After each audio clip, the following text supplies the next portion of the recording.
When did you know that you wanted to be a model? Did someone come up to you at a gas station, or was it something that you came to your parents and said, I want to be a model? It was not me. It was constant, like being poached on the street.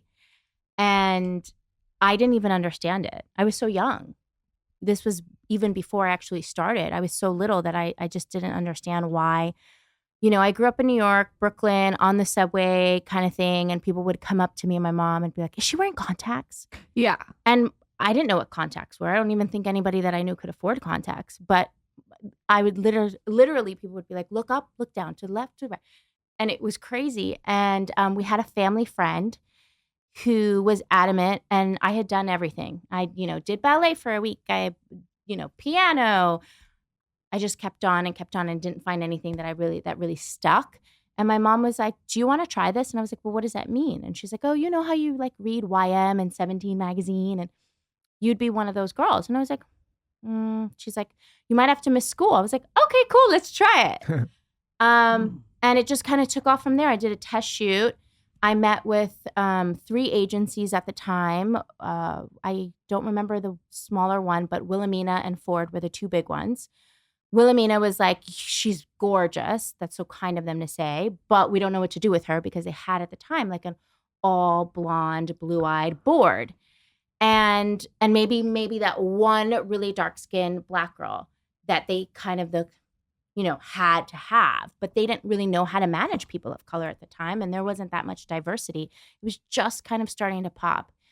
And Ford picked up the phone and actually called and said, we want to sign her. And my mom was like, oh my God, blah, blah, blah, blah. Do you know what Ford is? And, it was Oprah days where Cindy and Claudia would go on Oprah and like tell their story. And my mom was, I think, in a little bit of disbelief. And I was like, I don't know what any of this means, but everyone seems pretty happy and excited. So we went in, we met with Ford. My mom set down like some really basic rules. My kid will do it when she wants to. If she doesn't want to, she won't. How old were you again? 12. Wow. Okay. Early. Yeah. Mm-hmm. She can miss a certain amount of school if she falls off. If that won't, we'll have to stop. She can eat whatever she wants, no restrictions. So my mom was really on it. I think she really had an understanding from kind of watching those Oprah Winfrey, Phil, Donnie shows. She knew how to protect you. She knew how to protect me. And I grew up on set. Did you meet Eileen Ford? I did. Eileen several times. She personally signed me. She, I have heard, is fabulous. Fabulous. And her daughter was fabulous.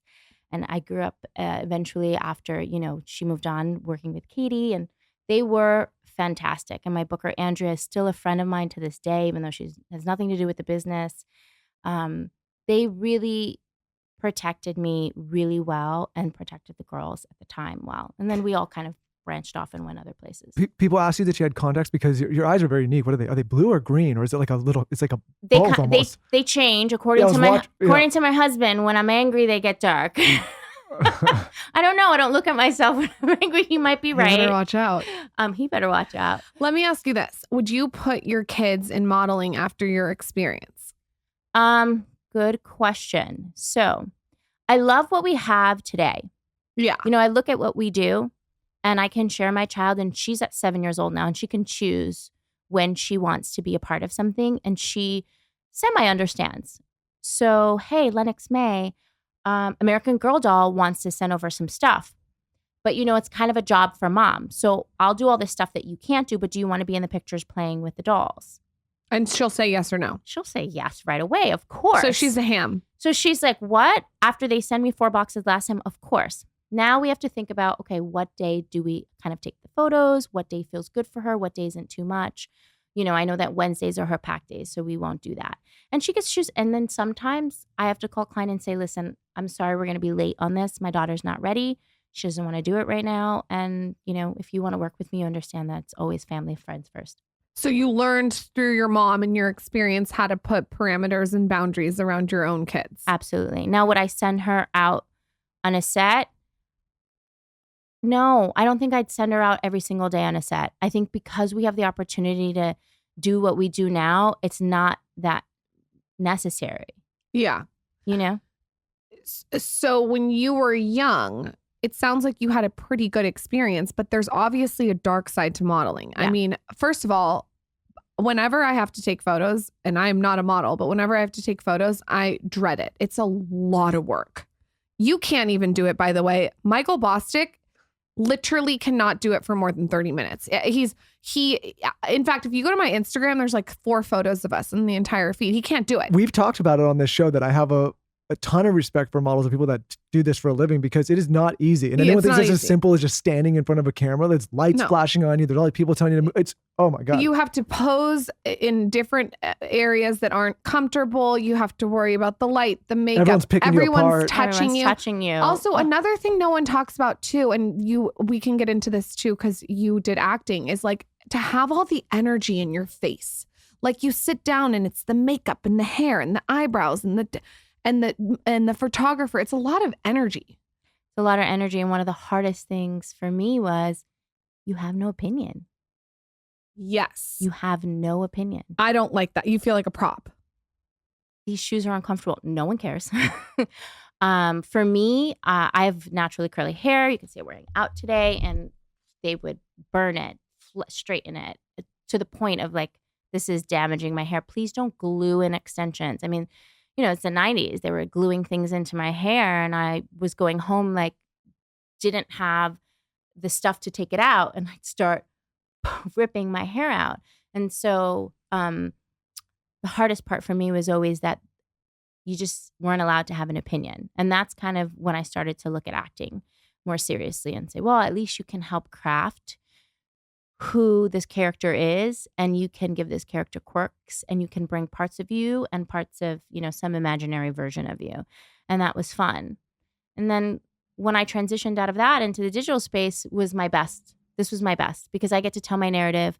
I get to control everything. Yeah, I get to still have, you know, everything for me growing up when I learned that this was an opportunity to have a platform, which we didn't call a platform at the time, right? But like to have a voice, to encourage people to do things and for people to pay attention to what you had to say. And you could use that in a positive way.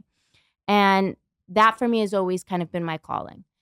And so I was like, okay, this is why, you know, these things have kind of fell in my lap, because this is going to give me the opportunity to help change people or inspire people, whether it was what beauty product they were going to wear, or whether it was, you know, ask your doctors more questions. You actually can have a home birth, or, you know, you can do this without taking antibiotics.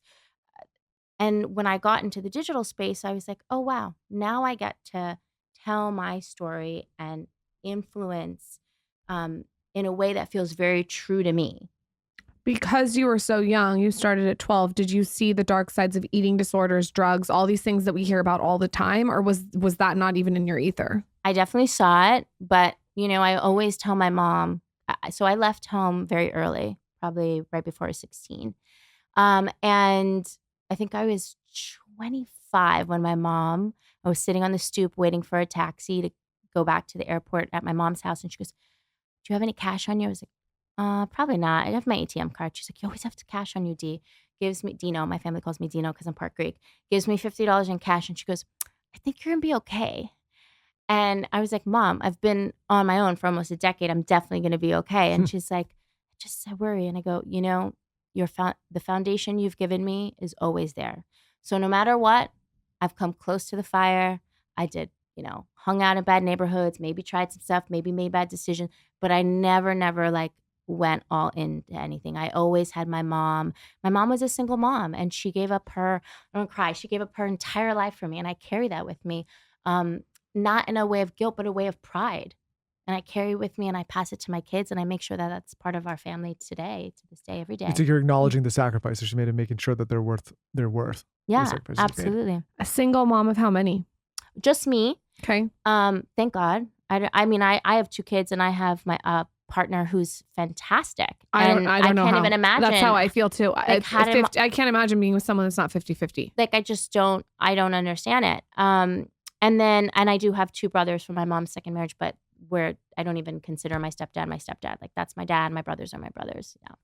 So you left your home at 15? Yeah, right before 16, yeah. Did you move into your own apartment? I did. What was that like, and why did you decide to do that? So the flip side of that was that my mom was really protective. My mom had me very young. And she wanted to be sure that I didn't go out and make those mistakes and or what could be seen as a mistake. And, there was a lot of rules. And I had been working at 15 3 years, and I'd been making a lot of money. And I was, in Soho, shooting in studios and going to fabulous dinners and and I just thought I was grown. And I'd kill my daughter, kill her if she ever tried some shit like this.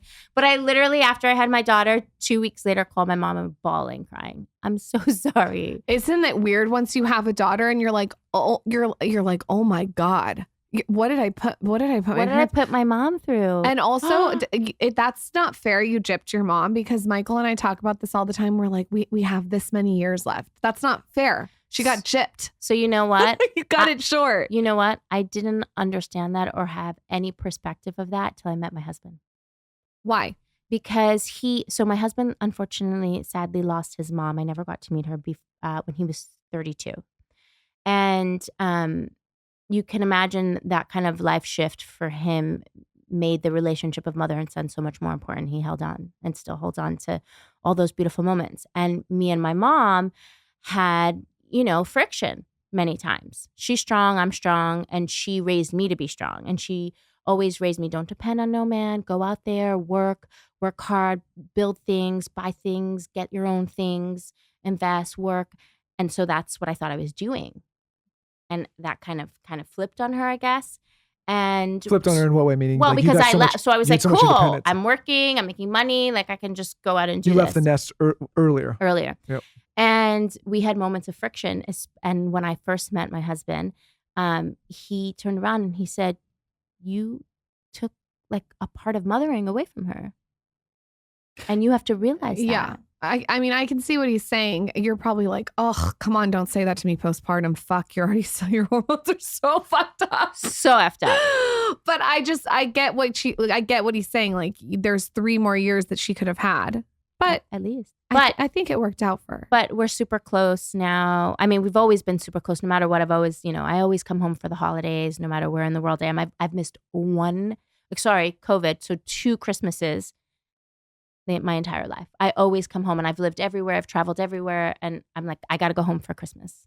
I see my family Christmas and almost every Easter. You mentioned tough neighborhoods throughout the converation. Like, do you mean the neighborhood you grew up in, or just exposed to tough? The neighborhood that I grew up in was pretty good. But neighboring neighborhoods, people that I went to school, there were definitely areas that my mom was like, yeah, you're not allowed to go there. And I definitely still went. And, that's where all the hot guys were. So why are all the hot guys in tough neighborhoods? I don't know. Gives them some kind of grit. All the other guys are too soft now. Too soft. Yeah. You weren't in a tough neighborhood. No, that's why I'm too soft now. You were a hot guy, though. Where'd you grow up? No, we grew up in San Diego. It's a different thing. I was going to tell you, like, growing up in New York's a whole different thing. I see when we go there now and I see these kids running around on the streets. Wild. It blows my mind, because I start to think, I'm like, we just don't have that on the West Coast or even here, really. Like, people are just out and about. It was cush compared to growing up in New York. And everything I feel like in New York is like 10 times harder. Like, if you want to go to the grocery store, it's a whole mission. It's not like in the West Coast where we grew up, it was like very like easy and blasé. See, it's interesting because I think there's definitely 2 sides of that. I was actually on the plane coming here talking to a mom who's her kids are grown. And there is an aspect in New York where you're outside and you play in the yard or your block, and that's how you grow up. And there's some of that is missing here. I do feel like that's a part of childhood that's missing here. Here, my kid goes to school, and then afterwards she's got like tennis and the things or the play dates. You're not like just hanging on the block necessarily. However, there is a spontaneity that I can never pronounce that word, that you're missing in the West Coast, or at least in LA, that you have in New York. Because in New York, so at some point in my life, I lived like up the block from Nobu on Greenwich. And whoever, 2-3 times a week, someone would call and be like, yo, I'm at Nobu, come down, let's have some sushi. And I'd be like, oh gosh, I just got upstairs from a job. And come on, a couple of rolls and like some sake. The next thing you know, I was like at a coffee shop at 6 a.m. That doesn't happen here, because it's like, okay, I'm going to be in Silver Lake on June 3rd. You know, like, I plan my dinners like a month. My friend just texted me. She's like, want to go to dinner? I'm like, I can do like. Well, that, you know what's so funny? It's like, because everything's so far away and you have to like plan it. I'm like, okay, so I'm going to be on that side of town in 4 weeks. So let's get something in. And now I'm trying to see every single person who lives in Silver Lake. Here's how I think about it. So like we live out here in Texas now, which is a whole different thing. And I feel it's much quieter, much more remote. But when we were in LA, I always felt like, even though it is a big city, it never felt like a city to me. Like New York, you feel like a city. Yeah, like you could totally get on the subway, end up who knows where. But in LA, it's like, oh my God, we're in West Hollywood. Wait, you're in Manhattan Beach, or you're in, Silver Lake, or you're like, I'm not making the trip. Even it's like, it's just not going to happen. And so it didn't feel as connected as a city. It just felt like a one big pain in the ass place. Yeah, it's hard. It's hard there too. I mean, they have their challenges each way. So we have a place in New York, and we really care about our kids feeling mom's side and dad's side. So my husband grew up in LA and I grew up in New York, and they need to feel like both those places are their homes. But like when it comes to winter, I don't want anything to do in New York City. Like nothing. I want to go there. Well, you've been there in the winter. No, I haven't. No, but Lauren, we stay away January, February. We stay away. Yeah. No. It's different when you live there. So in 2017, my husband was directing a film in New York. So it was like perfect timing. We had just got the keys to our new apartment there in New York. My kid was 2, and he's like so stoked. And I'm like, dude, you have no idea what a winter's like. Like, he's like, I've been going there for 25 years before I know. He's like, I took the sleigh in Central Park. Oh gosh, yeah. I'm like, dude, I went to the Rockefeller lighting of the Christmas tree. Dude, when you have to walk the dog at 4 a.m. and the wind and the snow and it's bananas. And it's not sitting on Santa's lap at Bergdorf's. And I remember like a little girl like walking with my book, like, oh my God, there's gotta be something else. This is crazy. This shit is crazy. And then, I didn't want to go to California when I did. I was an actress. I got moved for a TV show. I was like, I'm gonna go do this show and come back. And then I was like, why would I ever have a full winter ever again? Not necessary. Mental note, don't go live there in January and February. It's hard. Listen, if you love the cold, there's some people who love, like we have friends, they vacation, they go all the time, like to ski and snowboard and all that stuff. Not us. We're like wannabe lizards on a beach. I feel like people that grow up in the cold, my dad grew up in Illinois, and he's like, he's done. He's done. I've done it. Just use my ice roller. If you want cold, just use the ice roller. Ice roller is the best. The best. So you mentioned that when you started modeling, and you said this off air too, it's blonde hair, blue eyes. Yeah. Basically. Mm-hmm. What is that like? Were you just like, I'm going to break barriers, I don't give a fuck? Or were you like, oh, this is really hard to be surrounded by all these people that look nothing like me? So I think at first I didn't even really notice. I knew that I wasn't accepted certain places. Like, okay, Wilhelmina said like they don't understand what to do with you. While they think you're beautiful, but like they don't know how to market you, right? It was the first time I understood that like things and people were marketable, but I didn't know. I was 12, right? And then Ford introduced this term to me and my mom called ambiguous. And I didn't, at 12 didn't understand that. I was like, well, she can be anything depending on how you style her, depending on what you do with her hair, depending on what she's wearing. And that was the idea of like, okay, you can basically code switch, right? And what happened was I would go into jobs and they'd ask, well, first of all, I wasn't ever super tall. So first thing I had to figure out, which took me probably a decade, was that it was going to be beauty.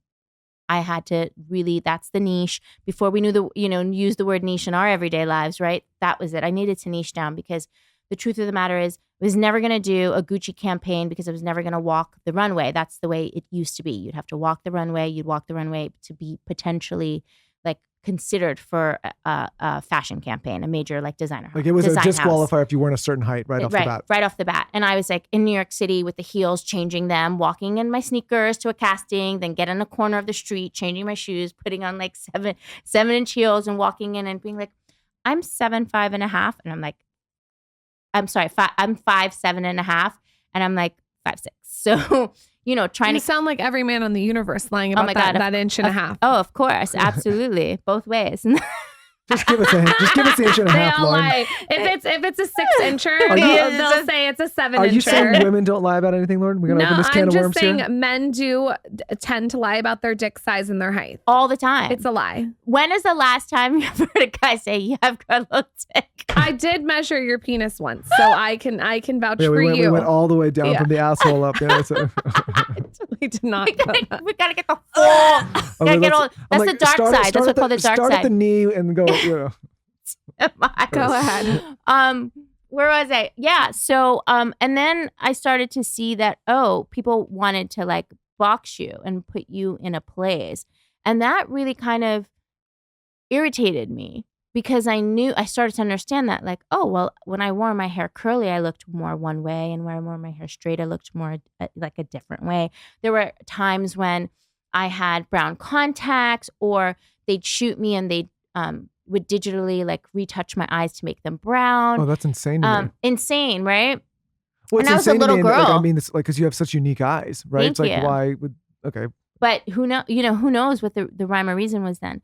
And then I think as a woman, as I've gotten older, we were talking about this before, like I just feel like women are constantly people are constantly trying to put women in these boxes. Like, oh, she does that one thing. And I'm like, well, actually, that's something that I did. And maybe I still do it, but I also do like 5-6 other things. You want to talk about that? No. We just want to talk about like this one. Okay, cool, but like you're trying to put me in a box. Or when they're like, oh, we really want you to come on and talk about like age, and I'm like, why is age so important? I don't want to talk about age. Why? Because so then you can tell me I'm too young for something or I'm too old for something. Because I always looked really young, and it was always like, okay, go out there and like they think you're this. No, like just tell me what the character is, and I've got it. But I don't want to talk about like how old a woman is and why she's too young or too old to do something, because it's about experience. It's about what you've been through. You can be 22 and have had a crazy life and have some real experience. You're not going to know everything, of course, but there's still experience to pull from. And so I think now, especially in, it's gotten better, but in beauty, I'm starting to see it again. They're like, well, how does she feel about talking about like, and I'm like, yeah, no, I don't want to be put in a box. It's so weird that you're talking about this, because I was telling you off air, I'm launching a merch collection called Obnoxious. And I called it Obnoxious because I think that people, like, they think that you can't simultaneously love pink and have implants and have blonde hair and love self-care, but also be a fucking boss in the boardroom and be well-read and be driven and ambitious and be an incredible wife and partner. Like, we have to like have these conversations because it's okay to be multifaceted. And I actually think it's way more interesting to not fit in the box. Well, and to your point, they do it more to women. I see it with my wife. Like, if I say I have a nanny, nobody says anything to me, right? They don't. It's not even a thing. They don't even ask him. If she says it, it's a whole like. And we work the same. No, right. I know, yeah. Absolutely. It's only us. And by the way, this is exactly why I launched Made, because I was going in and I was talking to these, the first people who kind of approached me in the digital space were like kind of YouTube execs, sort of, right? And I was like, well, yeah, I make my kids baby food, and yeah, I'm really into wellness and, gut health and clean beauty and sustainability, but like I still wear red lipstick, YSL, like, jeans and black leather outfit. Like, I can be your hot chick and still make almond milk fresh. I don't need to be like in a flowy dress on the top of Topanga, like chanting all the time. And also, like, you can want to know what's in your kid's toothpaste and be holistic about it, and granola. Yeah. And I'm like, crunchy is no longer like looks like what you expect. Like, this was 2017, 2018 when I launched the platform. And I was like, let's like change this conversation. And that's really what it was. I became a mom. I started to look into things in a different way for my kid. And I was like, no, I don't see anybody like me. I don't identify with any of the visuals or the people or the influencers that I see on social media or in websites or blogs. And I was like, I do those things, but I'm not like in a floral dress, barefoot, just only meditating all day.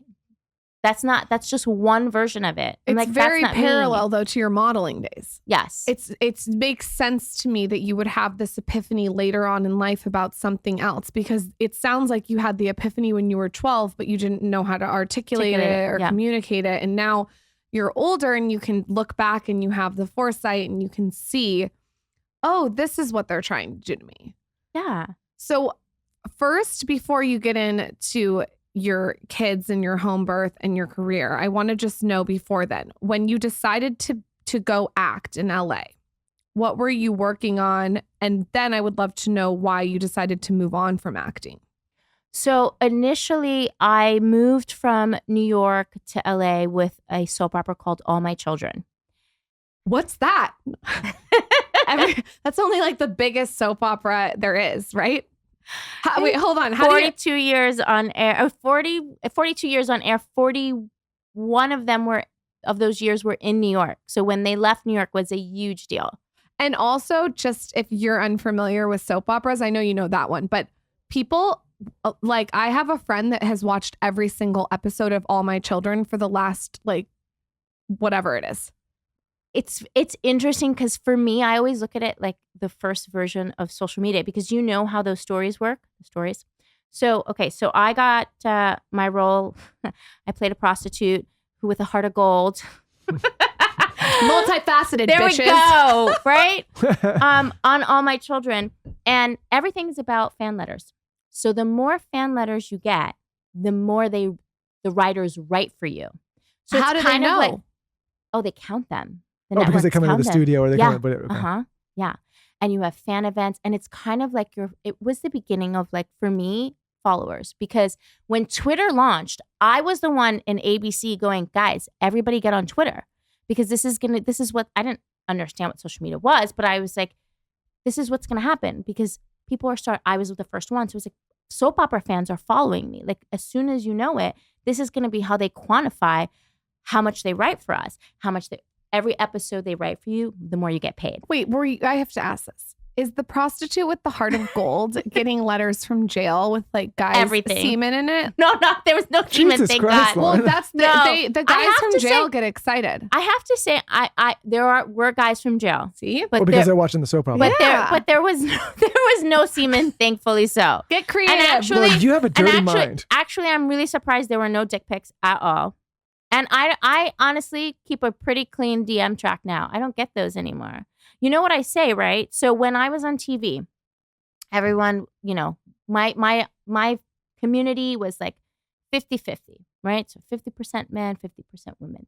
And they're like, they hung around for, like, the boyfriends. They hung around when I got engaged. They hung around when I got married. They even hung around when I got pregnant. But as soon as I started talking about, like, how to heal cracked nipples, they were out. And then all of a sudden, my audience went from, like, no men to all women. So I keep a pretty clean DM track as well. Like, there's no slip ups there either. But so I came with All My Children. I was kicking and screaming. I was like, I can't go live in LA. Like, I'm so New York. And my manager at the time said, All My Children's going to pay, ABC's going to pay for you to move. And soap operas pay well, right? Yeah. But they're going to move you. They're going to pay for your move. They're going to pay for your first 3 rents. They're going to give you a chunk of money in the beginning to move your life there. And not everybody received that offer from, this show.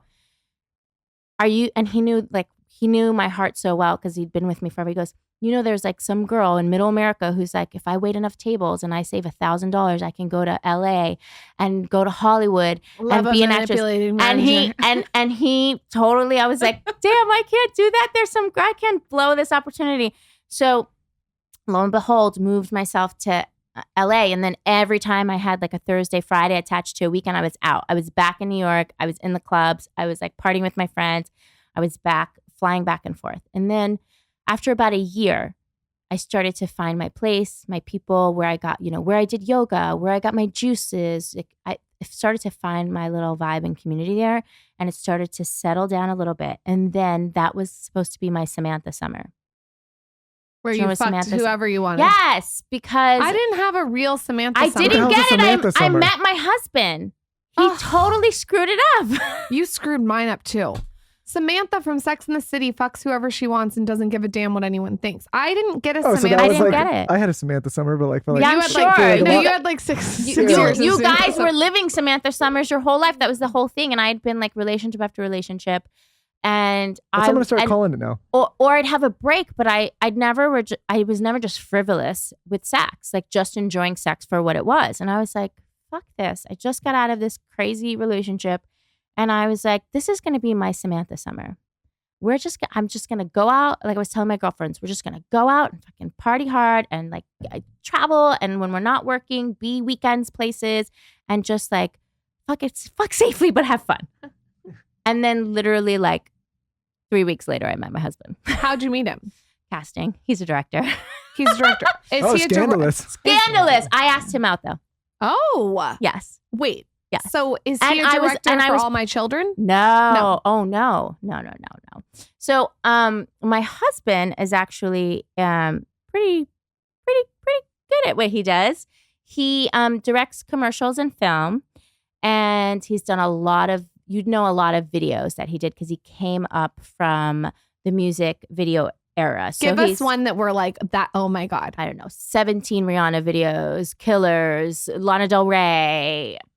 He's done everybody. Beyonce, Jay-Z, Run This Town, Kanye, Eminem, you name it, he's done it. Who? Yeah, geez. Or let's see. Do you ever see the Apple commercial where Taylor Swift falls on the treadmill? Yes. Okay. He wrote and produced and did that. Very talented. Like, so he's and he's hot. So I was for that job, I was actually stripper.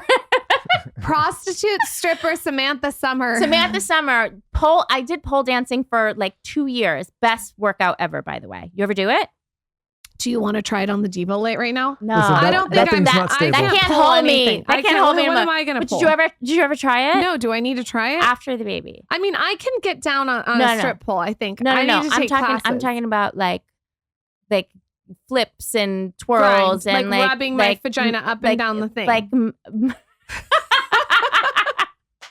I mean, I feel like I could fuck with the pole. Like I'm like spins at the top and I'm not doing spins at the top. It's like, by the way, it's the most incredible workout. I did it for 2 years and I had abs of steel. Okay, well, why don't you teach me how to do that next time I'm visiting your come? area? Yeah. Will you come? Yeah. Okay, come to my house. I've got a pole. Well, it's been in hiding, but now we're moving to a new house where I'm like, okay, so the pole's coming back. Do I need a strip pole in the bedroom? Did they make it in wood with like a light white tone? Listen, you don't want splinters. No. That's true. Oh, that's true. And you don't want it in the bedroom. Yeah. It's not for him. It's for you. Oh, what's not for him? So sorry. You can come in like on your birthday or, you know. You know what? But it's for you. I'd like a strip pole. It's for you. And there is such a freedom and like feeling yourself. Dancing to, they just think about how you feel when no one's watching and you're dancing to like that sexy song and kind of letting Nothing's happening right now. So what I think it's going to happen is after I get this baby weight off, it's over for everyone. I'm getting a fucking strip pole in my room. Let's Michael, do it. watch it out. It's not for you. It's for me. It's for you. Okay, so are you sliding down the strip pole when you meet your husband? So now I meet my husband. I'm like, he walks in late for our meeting. And I look at him and I go, oh my God, like that's my future ex-husband, which is a joke because I'm never getting married. Like never. The day I got married, we were literally walking down the aisle. My 6 girlfriends were turned around and were like, oh my God, you're really doing it. I was like, I know. I've been planning for a year and a half. Let's go. Future ex-husband, I'm into that. Yeah. So I'm like, that's my future ex-husband. And actually when I walked away, he said that he turned around to Jonas, who's one of his best friends at the time and worked with him and was like, I can tell my mom is telling me to pay attention to her. And it was like right away. And then I got really nervous and broke up with him. And so it was like but we did the job. So we did the job. He had no idea how good on the pole I was.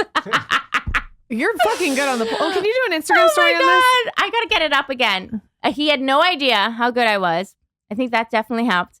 And, you know, he was into tattoos and motorcycles. And I was like, oh my God, he's like so me. So I'm like, you want to go jump out of an airplane? You want to go skydiving? And he's like, yeah, no, I don't go that far. No, how about dinner? And I was like, cool, as long as it's like not a date. And he was like, okay, it's like not a date. It's like a non-date date. So we go out and actually I meet him at his house, which is in Venice where we currently live. We're moving. And he owned this piece of land before we were together. And he goes, do you want to see, like we're on bicycles going to like Tasting Kitchen for drinks. And he's like, I want to show you something cool. And I'm like, what?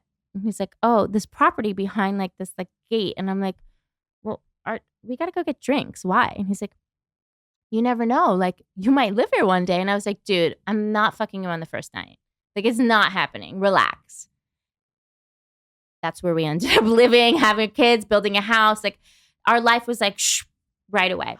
So he had already bought the property. He owned the land. And there was nothing on it. There was the old structures. Yeah, he was still dealing with the legality of getting people out. Like he bought the land and there were still people staying and stuff like that. You guys need a strip pole when you walk into your house as a homage to how you met. This is an essential. Why didn't he build the strip pole? Get him on that right now. So we built our house out of hand-poured lath and plaster. It's a designer conversation. There's no drywall. What does that mean? There's no drywall. But I don't get what that means. I have to show you the house. It's like, my house looks like, I don't know, you're in Italy. Like it's all like, it's like looks like concrete, but it's not. It's like a better version of concrete and there's no drywall. You're going to have to show me that because my friend Weston Mitchell might have an orgasm over that. This sounds like design. Something he would love. Okay. It sounds super interesting. Yeah. So we love design. Can we get an Italian strip pole? Yeah. In the new house. Yeah. Definitely. So as you guys started growing your careers, you decide that you don't want to act anymore? How does that work? So we met, we're like, and then I booked a television show out in Atlanta called Single Ladies. And I was like, listen, I got to go do this TV show. I'm going to be living in Atlanta for 6 months out of the year. I did that.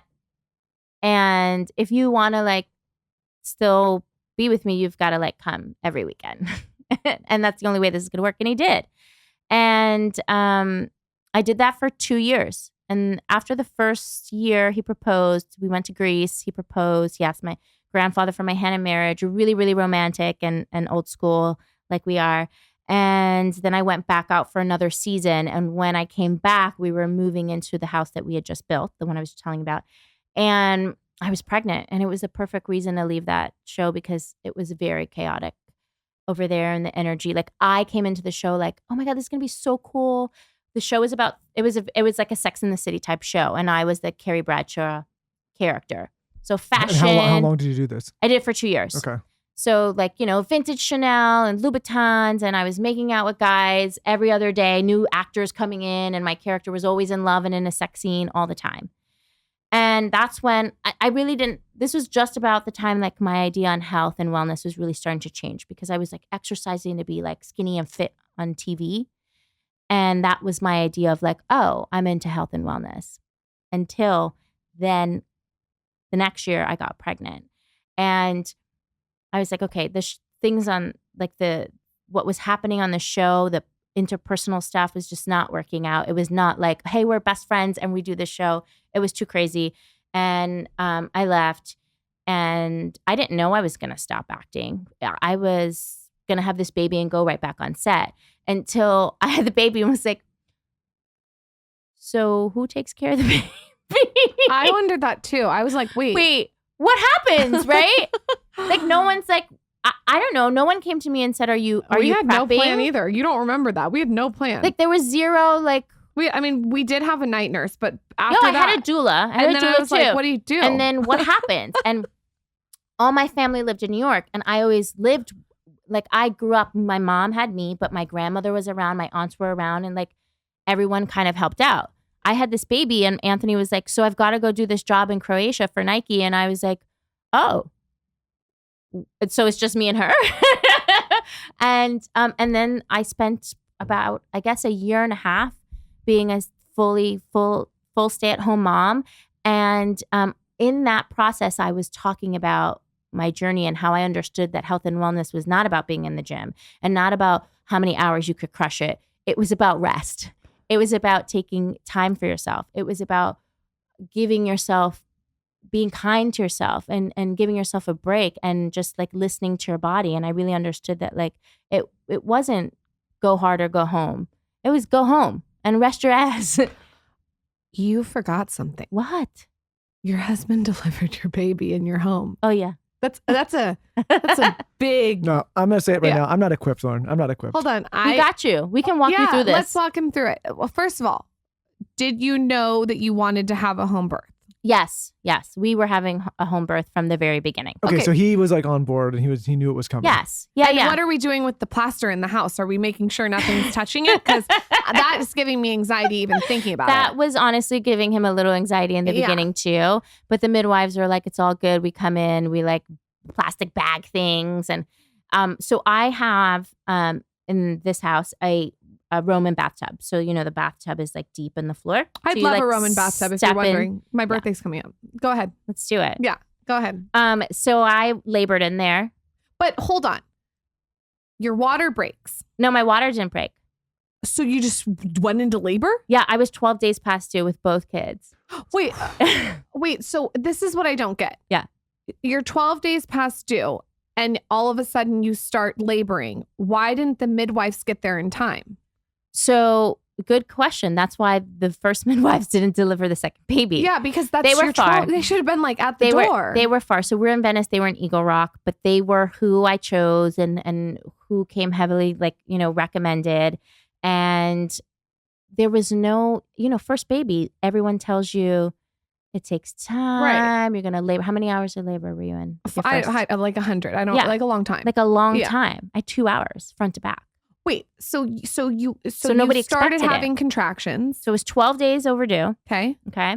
And then I was like, that feels funny. And my dog was the real key. I looked over to my Weimaraner at the time and he was like doing backflips. And I was like, I think this baby's coming because he's acting so weird. And I'm like, let me try and lay down. So Anthony's like, yeah, just try and lay down on your side. I'll be right here.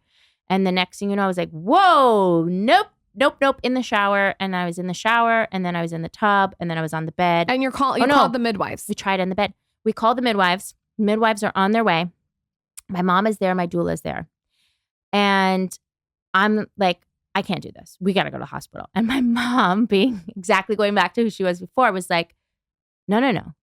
All in the beginning, she thought I was crazy. Like, you're going to have a home birth? You can't do that. I'm like, yeah, no, people do that. It's if your baby's fine, if you're fine, you can do it. It's legal and it's safe. Like, okay. And then watch me like do everything for that whole 10 months, whatever it is, right? Meditation, sound healing, yoga 3 times a week, Pilates 4 times a week, soul cycle. I soul cycled all the way till I was like 40 weeks pregnant. That's a lot of pressure on the puss. I was like, this baby, I think that's why she came out so fast, to be honest with you. Because I was like literally in Angela's, like anyone who's soul cycled in LA knows Angela's like 90-minute class is hardcore. And I was like tapping back all the way till she came out. And I was like, Mom, I looked at her. I was like, I don't know. I don't think I could do this. I think I got to go in for the thing. What's the thing they give you? The shot. And my mom was like, no. Epidural. But I was telling her like, what's the thing? And she's like, no. You wanted this. You've been working for this. You're gonna do this. And I was like, shit. My mom's not even on my. Like I went in the shower, like took some woosah breaths, and then I went in the bathtub, and then you get the feeling. You're like, oh, I think I'd use the bathroom, right? That's exactly how it feels. Oh yeah. It feels like you have to use the bathroom. I'm like, but like you have now. to go right now. Right now. So, but a bowling ball's coming out. Your asshole. So I get out, right? And I'm like, okay. And everyone's trying to like take me to the bathroom, but like I think that I'm gonna like poop. So I'm like, dude, in the Roman bathtub, like, you're gonna be anxiety. No, in the toilet, girl, in the toilet. So I get out of the bathtub, follow along. So I get out of the bathtub, I walk over to the water closet, and I'm like, no, I'm okay. I can do this on my own. Close the door so that, my doula's like, do you want me to help you? It's like, no, I got this. Close the door. And then like, you go to like sit down on the toilet, right? And right before I touch the seat, the baby's head goes, doop, doop. Oh no. Shut the fuck up. So like I grab my vagina and I'm like, the baby's coming. I'm like running around the bathroom. And I like look at the floor and I just my husband was like, you just lay down and then you were just on the other side.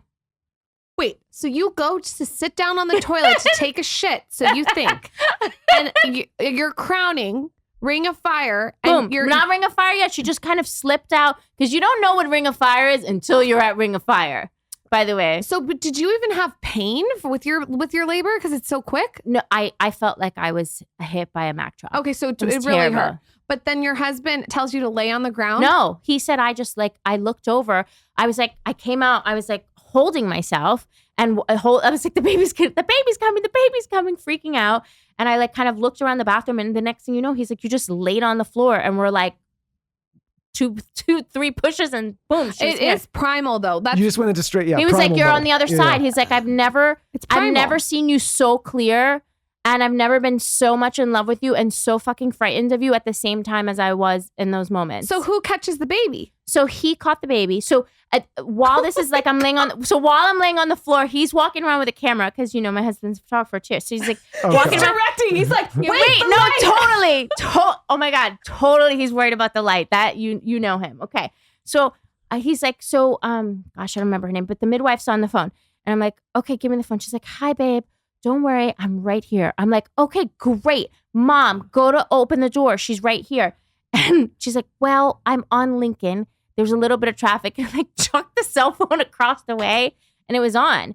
And thankfully, so my husband went through several classes with me the first pregnancy. You know, you've done them, right? No, he didn't. He didn't. No, you didn't do them? No, you sat with Andre. He sat with my doula. No, I did. I with the doula. You forget. I did all the stuff with the first one. This time I haven't because I already been through it. No, we have already been through it. I love that you're not a director that doesn't tell me where the light is, though. But go on. Yeah. Well, I have other. There's other things, right? Yeah, I don't know. We just so Lennox was born in call. You know what that is? No. She came out in her amniotic sac. What does that mean? Do you know how they're in the bubble of water? Yeah. She came out in the bubble of water. In the bubble of water. Hold on. Do they? I don't know much about it. What you got to do? You got to pop it? Typically. Yeah, how does that normally come out? If you're in the hospital, they'll handle it. Some babies pop on their own. Lennox popped on her own. She went like this. And her eyes were bright blue, open eyes, was not crying, and just went here. And like, she's to this day, she's like a movie. Like, she's not because she's my kid. She came from somewhere else. I can not take any credit for who she is. She sounds like a crystal child. She's an Aquarius. Like, she's just so is Zaza. Yeah, it's just like, they are, I mean, intuitive. The stuff that she says to me is mind-blowing. And she's been like this since birth. Like, that's why I named her Lennox. Like, she came out with her 2 fists up in the air and was looking at me. When's her birthday? 2-2. 2-2.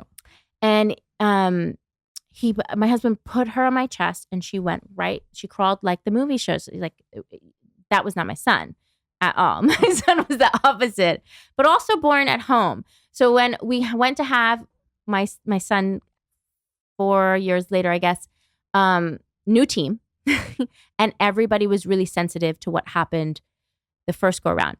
I didn't realize until we started interviewing midwives and doulas for Dries, my son, how affected my husband was with the first. Like, we'd been telling the story. He has post-traumatic. We'd been telling the story as a joke. It's super fun. Like, people love to hear the story. It's great. And no, he's been the whole time. I don't maybe he didn't even know. But then all of a sudden we're like sitting in do you know Erica Chidi? No, but that sounds familiar. Erica Chidi. She's Erica Chidi. Yeah. I don't know if you guys ever. So she was my doula with Dries. And she, after our first meeting, because he was meeting her for the first time, and I know she goes, you know, there's some, like, he's a little bit traumatized by it. Like, well, he's used to directing Taylor Swift coming off the treadmill, not baby coming out. Not necessarily from, like, because he's not like squirmish, or there would have like, I could have not told my husband to sit back behind me. You can't see anything. That's not who he is. He's in there. But the fact of like, and I was like, really? I don't think so. She's like, imagine, he must have been nervous. It was all on him. Like, this is still. It's a lot. He has no idea what he's doing. No idea what he's doing. Like, you feel like you know what you're doing because you're also like from hormones and physical. Like, you're going through this physical motion that makes you like a beast. Like, when it's you very evolve this way, right? But like, so your mind and your body are talking to each other. But he's walking around every day like, oh my God, I'm like going to deliver this baby I wasn't prepared to do, right? But thankfully, Dr. Berlin had us do like, Love do you know him. Berlin? Yes. Oh, He's my been on this babe. podcast twice, I think. Oh my gosh. I love him. Love him. Love him. Love him. He's been through both births with me, and he didn't make it in for Lennox's because he waited outside for like 2 hours. He's like, they must be having the baby because no one's answered the phone or the door. He would have with Dries, when Dries was born, he was total giving me massage the whole time. He's amazing. But so Lennox was 2 hours front to back, and Dries was 54 minutes, and my water broke. And your water, how did the midwife get to your house in 56 minutes? She was there right away. So what happened was Erica had her business partner lived in Venice. And so the last couple of weeks, because I was again 12 days past, exactly both of them 12 days past. Please don't tell me that right now. No, you Please want to. don't Were you tell me past that. 2 with your first? Yeah. How many? 2 weeks. Oh yeah. Don't tell me that. You She's were. like, oh, shit. I'm so sorry. The second one you You're were mad at me 2? right now. Don't be mad at me. The second one you were 2? Exactly 12 days, the both of them. And but that's the thing, like no one can expect that, but half the time. You know what I told Michael this morning?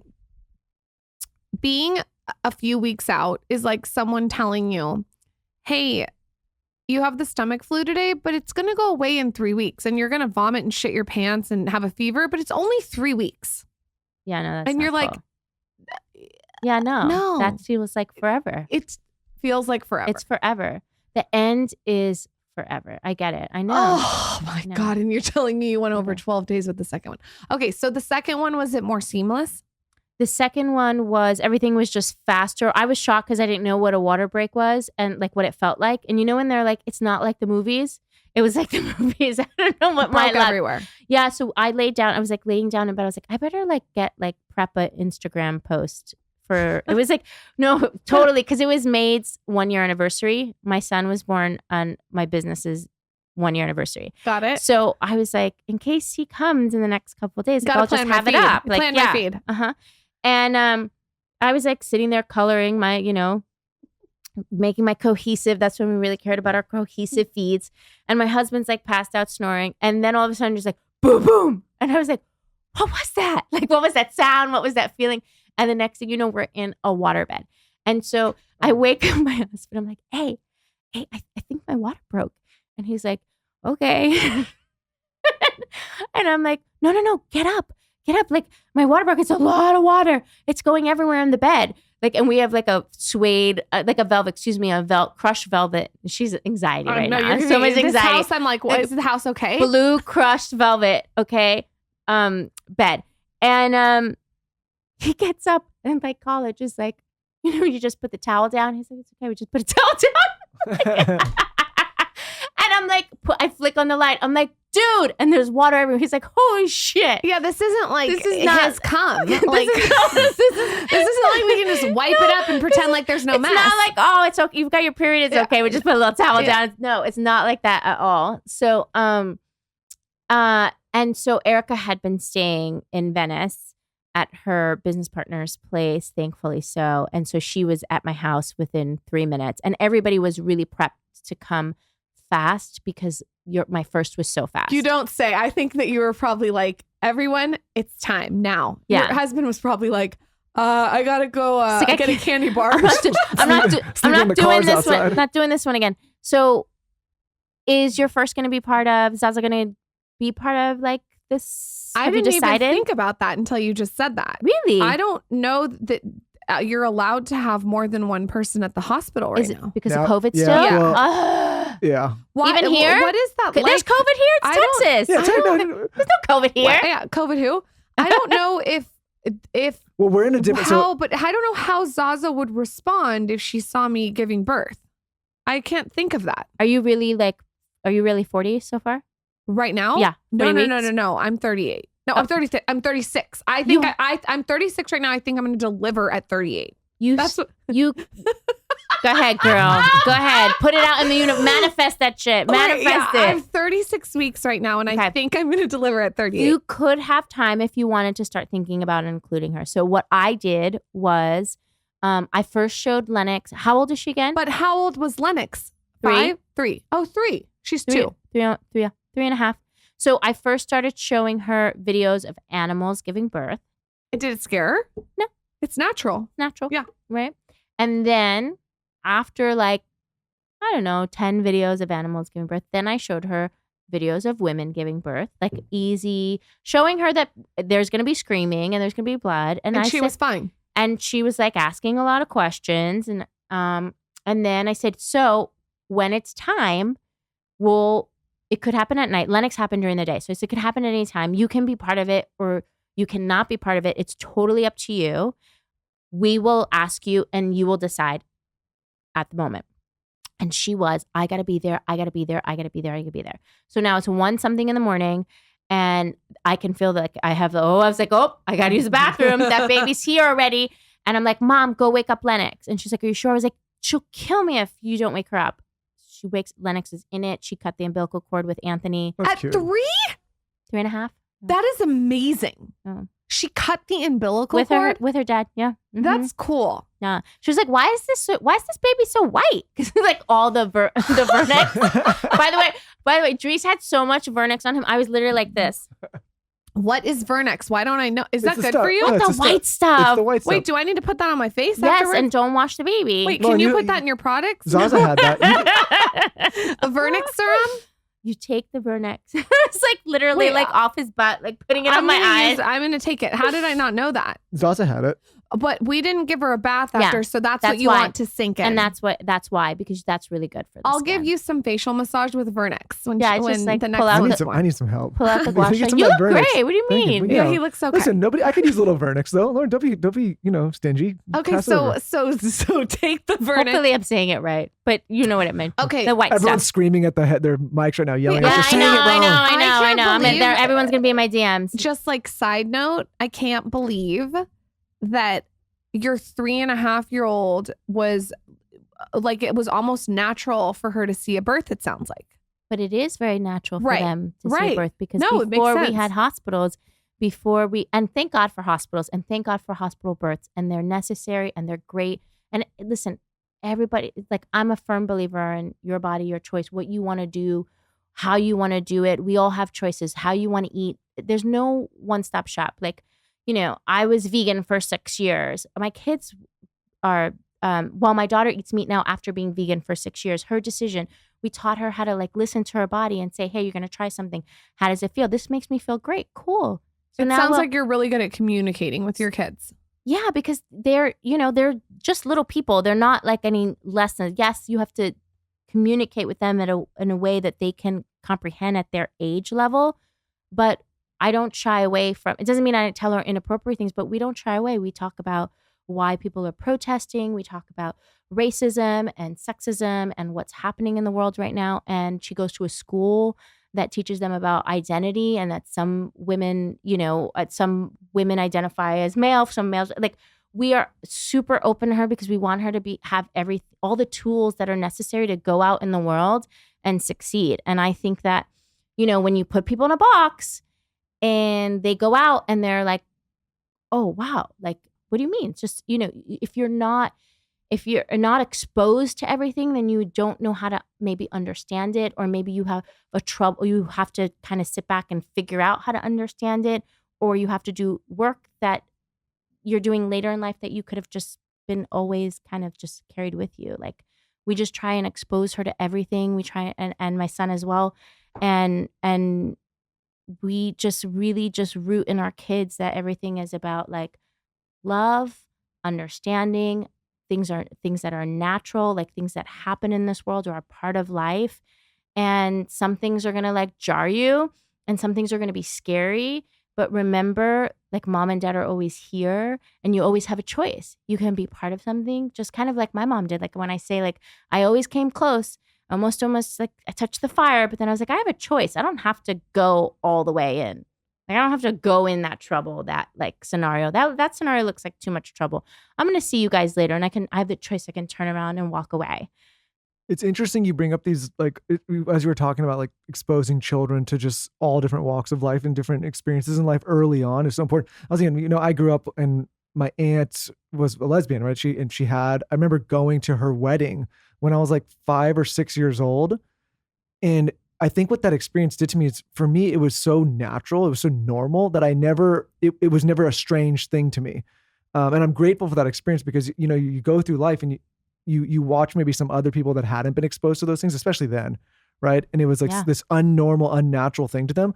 And it's not even necessarily a fault of their own. It's just like their parents weren't exposed. Yeah, exactly. And it also makes them feel uncomfortable, or it makes them like that person feel like, well, I don't know how to react. I don't know how to say, what to say, when to say. And it's like, if you had been exposed and had, you know, positive experiences around you, then you wouldn't even be questioning how to act. There would be nothing. It would just be, this is life. And this is how we, you know, really want our kids to be in everything that they do. So my kids come almost everywhere with me. Dries literally, like last night, I was like, so mommy's going away for work. And he hasn't seen that, especially because COVID, right? And he's like, well, why can't I come? And I was like, oh, but mommy's going to get on a plane. But we go on planes because we always travel together. Like, it's very rare that my kids are not with me. We just kind of expose them to everything. I love that. I love bringing it's like you're coming into our world. Yeah. We're not like all of a sudden everybody's tiptoeing.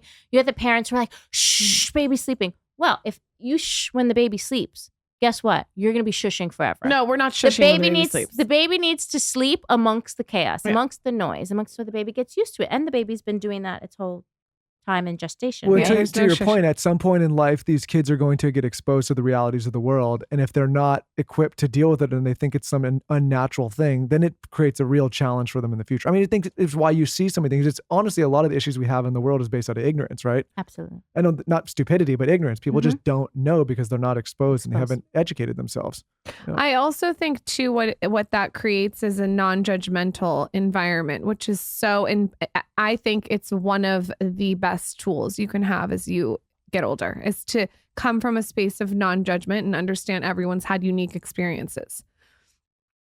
Very hard to do. Yes, it's very hard to do. Sounds like you're doing a great job though. What are some wellness things that you do with your children that you like could give us a couple tools in your toolbox? I think that you're so amazing in the wellness space. Like what are like little things? Like it could be like toothpaste that you use or a snack that you go to. Well, I think everything, like you said before, revolves around conversation and choice. And so what I've learned as a parent is the more it's kind of like when you're like dealing with your partner, and like the more choice you think they're getting, the better the win is, right? So allowing our kids to understand why we do things and what their choices are. So food, for example. So both of the kids were raised no meat, no dairy, no gluten. Obviously, no processed sugars for the first. I think Dries just had ice cream. Vegan ice cream for the first time. So he just had white sugar. So much work. How did you do that? How did you do that? You know what? It wasn't work because that's how we live. That's how we are at home. So like, what are the foods that you're reaching for with a toddler? It's not exactly about like changing anything at home. If you are living that you can't see. My thing is like, I can't go and say, well, I'm going to have that vegan dish with a side of salad and like a green juice, and then turn around and feed my kid like, I don't know, Ocean Spray or what. I shouldn't say the brand, but like and like, you know, feed my kid some fast food restaurant chain. Like that doesn't work, right? So I try to explain to our kids, like from the very beginning, we eat a certain way. This is like what makes the body feel good. And I explained to Lennox that, like, because she can really understand and she's made choices on her own now. As an adult, we try and get back to that feeling of being clean. How many, whatever you want to call them, diet, cleanses, detoxes, whatever, have we done in our life to try and get back to that feeling of being clean? I'm going to take out gluten. I'm going to take out dairy. I'm going to like concern myself with, like, I'm only focusing on gut health. I'm going to be keto. All those things we do because we're like, gosh, when we do those things, we feel like super enlightened and present.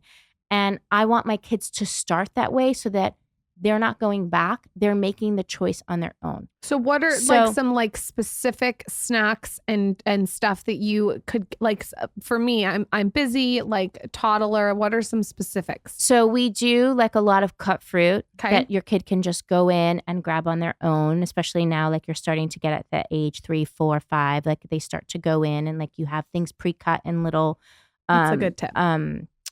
Glass containers. a lot of fermented foods. Kids love like pickles, a few olives. You know, you want to keep the salt down, but like my daughter loves purple cabbage, sauerkraut. Those are great foods for the gut. What else? We do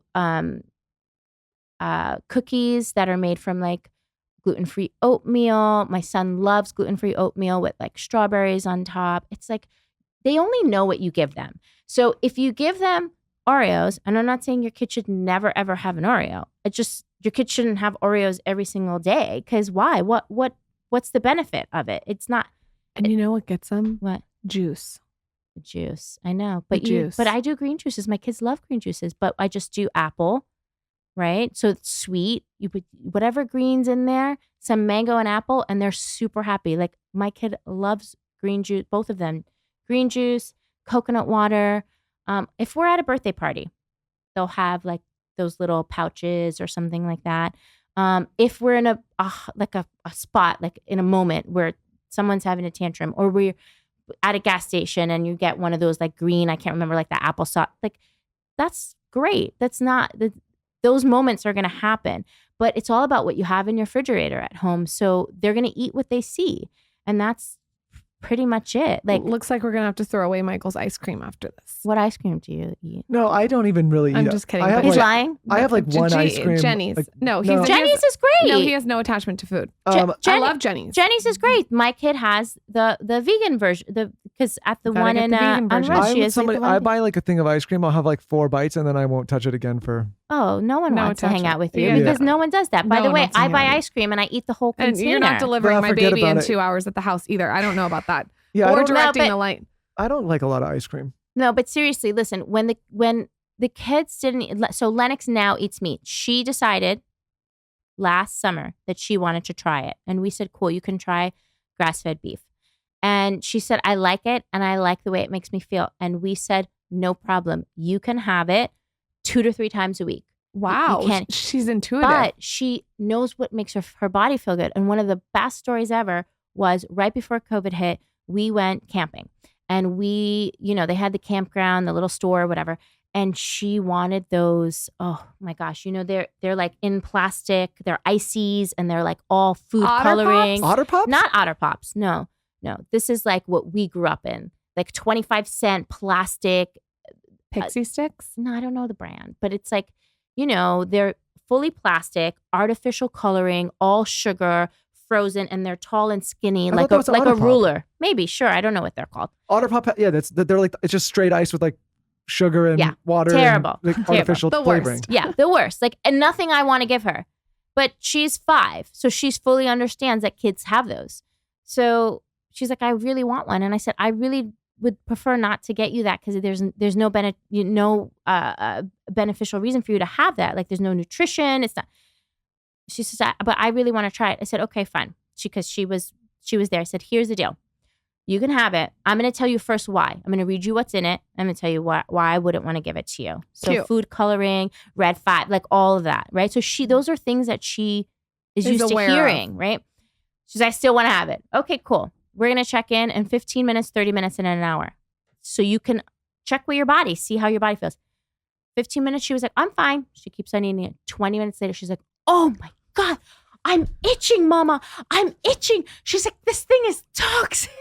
This reminds me of you when I tell you, hey, maybe you shouldn't eat this banana split at midnight. Listen, I will crush a banana split. And then you say, I have a headache.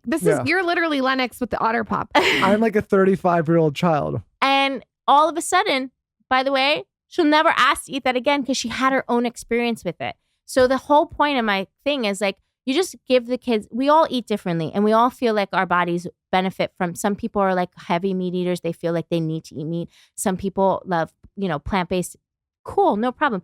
Just educate your kid and how you eat and why you eat that way, and then allow them to follow suit. And then when they want to try something else, encourage them to do so as long as they can figure out, how does that, as long as they are willing to answer those questions. How did that make your body feel? Feels good? Should we eat that again? Great. Did that make your body feel crappy? Should we eat that again? No? Great. You've inspired me. You are very inspiring as a mother, a business person. Tell us about what you're working on before you leave. Tell us about all the projects that you have in the works where our audience can find you. Okay, so you can find me on Instagram at Denise Vasi, Vasi. And you can find our site, maed.co. And, well, we're in the works. I'm in development on a little secret project coming in next year. So I'm really excited. It's going to be in the beauty space. So yeah, that's what's coming up next. And I can't wait for everybody to finally see it. I'm going to answer probably the number one question I get is going to be answered next year. Here's the plan. Your husband directs a commercial of you explaining to your daughter what's in the product. Oh, while I'm on the pole. While you're on the pole and having your next baby. There are no next babies. Okay. Shop is closed, girl. I don't blame you. You can have them for me. No. Any surrogates out there? Yeah. Thank you so much for coming on. Thank you. That interview, I could have gone 20 different places. I know. We're all over the place. No, that was so interesting. Thank you for coming on. You guys go follow Denise. Thank you.